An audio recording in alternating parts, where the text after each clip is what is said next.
दोस्तों, जिस कॉमेडियन ने अपनी हंसी और अपने चुटीले अंदाज से पूरे देश को हंसी के ठाकों में डुबो दिया, उस पर आज बहुत बड़ी आफत टूट पड़ी है।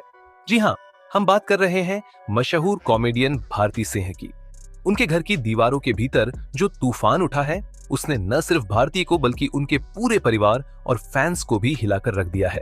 ऐसा क्या हुआ कि जो नौकरानी मनीषा, जो अब तक उनके बेटे गोला के लिए मां जैसी और उनके परिवार के लिए घर की एक अहम हिस्सा बन चुकी थी, वो अचानक सब कुछ छोड़कर चली गई और जाते जाते इतना बड़ा आरोप लगा गई कि अब भारतीय सिंह कानूनी पचड़ों में उलझ सकती है। क्या वाकई में भारती ने सिर्फ एंटरटेनमेंट के नाम पर अपने स्टाफ की भावनाओं के साथ खिलवाड़ किया? क्या मनीषा का परिवार अब कानूनी कार्रवाई की तैयारी कर रहा है? इस पूरे मामले की परत दर परत कहानी आज हम आपको बताएंगे, पूरे विस्तार से। हंसी की रानी, जिसने अपने चुटकुलों और मासूम अदाओं से करोड़ों दिलों में जगह बनाई, आज एक ऐसी मुसीबत में फंस गई है जिसने न सिर्फ उनकी हंसी छीन ली, बल्कि उनके घर की दीवारों में सन्नाटा भर दिया। ये कहानी शुरू होती है उस दिन से जब उनके घर में मनीषा नाम की एक नौकरानी आई। मनीषा झारखंड के पटमदा गांव की रहने वाली थी, जहां का माहौल अब भी बहुत पिछड़ा और परंपराओं में बंधा हुआ है। पिता एक मजदूर, मां घर में और 4 छोटे भाई बहनों के पेट पालने का जिम्मा मनीषा पर ही था। वो एजेंसी के जरिए मुंबई पहुंची और भारती के घर मेड बनकर रहने लगी। पहले पहल वो डरी सहमी रहती, लेकिन धीरे धीरे गोला के करीब हो गई।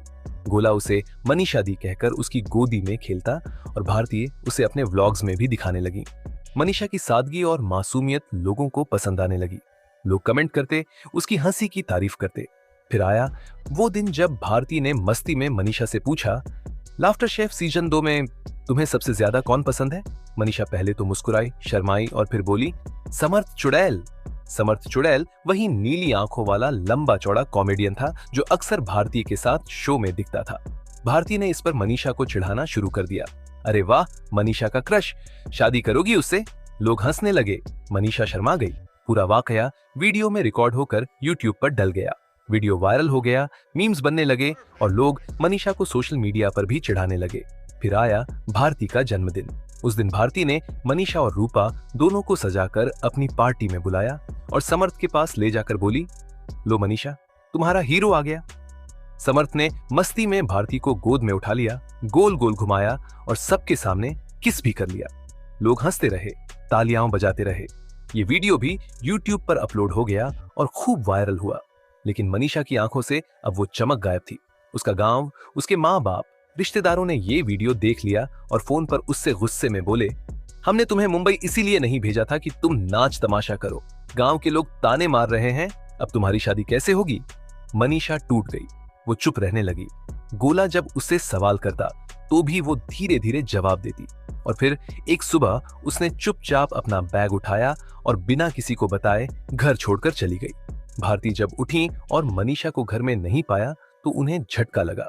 उन्होंने रूपा से पूछा, फोन किया, लेकिन कोई जवाब नहीं आया। 2 दिन बाद मनीषा की ओर से दिशा के फोन पर एक मैसेज आया, दीदी को बता देना, अब मैं उनके यहाँ काम नहीं कर सकती, कोई और लड़की रख ले, मैं वापस नहीं आऊंगी।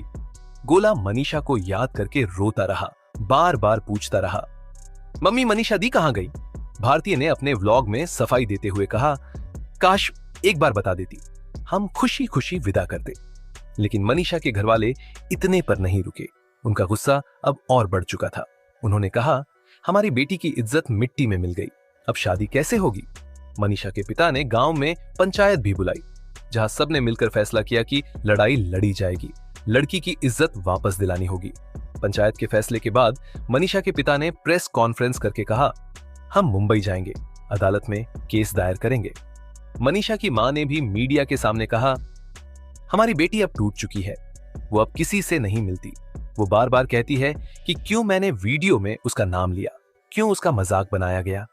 इस सब के बीच भारती की रातों की नींद उड़ चुकी थी। उनके व्लॉग्स पर लोगों ने लिखना शुरू कर दिया, हमें मनीषा चाहिए, माफी मांगो, तुमने गलत किया। भारती ने कई बार रूपा से कहा, अगर तुमसे भी कभी कोई बात गलत लगे तो मुझे बता देना, मुझे नहीं चाहिए कि फिर कुछ ऐसा हो। रूपा अब और भी चुप हो गई। हर्ष ने भारती से कहा, देखो अब तुम्हें सोशल मीडिया से दूर रहना चाहिए, मीडिया में कुछ मत बोलो, बस लीगल टीम को काम करने दो। उधर मनीषा के पिता ने नोटिस भिजवा दिया। भारती के वकील ने नोटिस पढ़कर कहा, ये केस लंबा चल सकता है। अगर माफी मांगनी है और समझौता करना है तो अब भी कर लो, वरना हमें कोर्ट में लड़ना होगा। भारतीय उलझन में थी।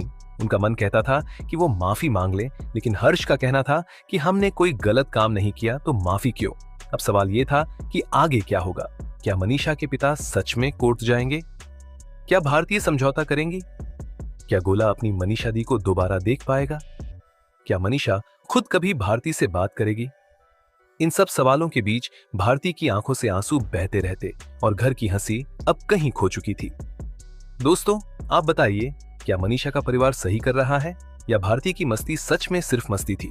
क्या मजाक की कोई हद होनी चाहिए? अपनी राय हमें कमेंट करके जरूर बताइए। मामला धीरे धीरे गांव की चौपाल से निकलकर पूरे देश की मीडिया की सुर्खियों में छा चुका था। टीवी चैनलों पर भारतीय सिंहा विवाद के नाम से बहसें चलने लगीं। कुछ लोग मनीषा के परिवार का समर्थन करते और कहते कि एक मासूम लड़की की इज्जत का मजाक उड़ाया गया। वहीं कुछ लोग भारतीय का पक्ष लेते हुए कहते कि मजाक तो बस मजाक था, इतने बड़े विवाद की क्या जरूरत थी। इस बीच मनीषा के परिवार ने अपने वकील के साथ एक याचिका तैयार कर ली और मुंबई के फैमिली कोर्ट में केस दाखिल कर दिया। केस में आरोप था कि भारतीय सिंहा ने मनीषा की सहमति के बिना उसके निजी पलों का वीडियो बनाया, सार्वजनिक किया और उसे समाज में अपमानित किया। केस में भावनात्मक नुकसान के साथ साथ मानहानि के लिए हर्जाने की मांग भी की गई। भारतीय जब ये नोटिस अपने हाथों में लेकर पढ़ रही थीं, उनकी आंखों से आंसू गिरते रहे, उनका चेहरा सफेद पड़ गया, हाथ कांपते रहे। हर्ष ने उन्हें संभालते हुए कहा, ये सब वकील देख लेगा, तुम खुद को मत कमजोर करो। लेकिन भारतीय का मन अब बिल्कुल टूट चुका था। वो अब न घर के कामों में मन लगा पा रही थी, न व्लॉग्स बनाने में। कई दिनों तक उनका यूट्यूब चैनल ठप पड़ा रहा। लोग कमेंट करने लगे, कहाँ हो भारती, अब तो बोलो। कुछ लोग मनीषा के लिए इंसाफ मांगने लगे। उधर गोला अब भी हर रात अपनी मनीषा दी को याद करता और रोते रोते सो जाता। रूपा की हालत भी अजीब हो गई थी। वो अब घर में खामोश होकर काम करती, किसी से नजरें मिलाने से बचती। इस दौरान भारती को पुराने दिनों की यादें सताने लगी। उन्हें याद आया जब पहली बार मनीषा उनके घर आई थी। छोटे छोटे पांवों से डरते डरते कमरे में दाखिल हुई थी। उसकी झुकी हुई नजरें, कांपती हुई आवाज में बोला गया पहला शब्द, नमस्ते दीदी। भारती को याद आया कि कैसे उन्होंने मनीषा को गोला के पास भेजा और मनीषा ने गोला को गोदी में उठाते ही ऐसा दुलार दिया कि गोला उसके प्यार में डूब गया। फिर वो सब वीडियो जिनमें मनीषा हंसती थी, शर्माती थी, मजाक का हिस्सा बनती थी। भारती ने अपने मोबाइल में वो क्लिप्स दोबारा देखी और बुरी तरह रो पड़ी। उन्होंने हर्ष से कहा, मैंने सच में कभी बुरा नहीं चाहा, मुझे क्या पता था कि मेरा मजाक इतनी बड़ी सजा बन जाएगा। उधर मनीषा के पिता ने मीडिया से बातचीत में कहा, हमारी बेटी अब किसी से बात नहीं करती, उसने खुद को कमरे में बंद कर लिया है। वो गांव में निकलती है तो लोग ताने मारते हैं। उसने हमसे कहा कि वो अब शादी भी नहीं करेगी। इस बयान ने पूरे माहौल को और भी गंभीर कर दिया। सोशल मीडिया पर #JusticeForManisha ट्रेंड करने लगा। कुछ लोग तो यहां तक कहने लगे कि भारतीय को गिरफ्तार कर लेना चाहिए। दोस्तों, आप बताइए, क्या माफी मांगकर और माफी देकर सब कुछ सही हो सकता है, या जो घाव लगते हैं वो हमेशा रह जाते हैं? अपनी राय हमें कमेंट में जरूर दें और अगर आपने अब तक चैनल को सब्सक्राइब नहीं किया तो अभी कर लें। बेल आइकन दबाएं ताकि ऐसी ही कहानियों के अगले हिस्से सबसे पहले आप तक पहुंचे।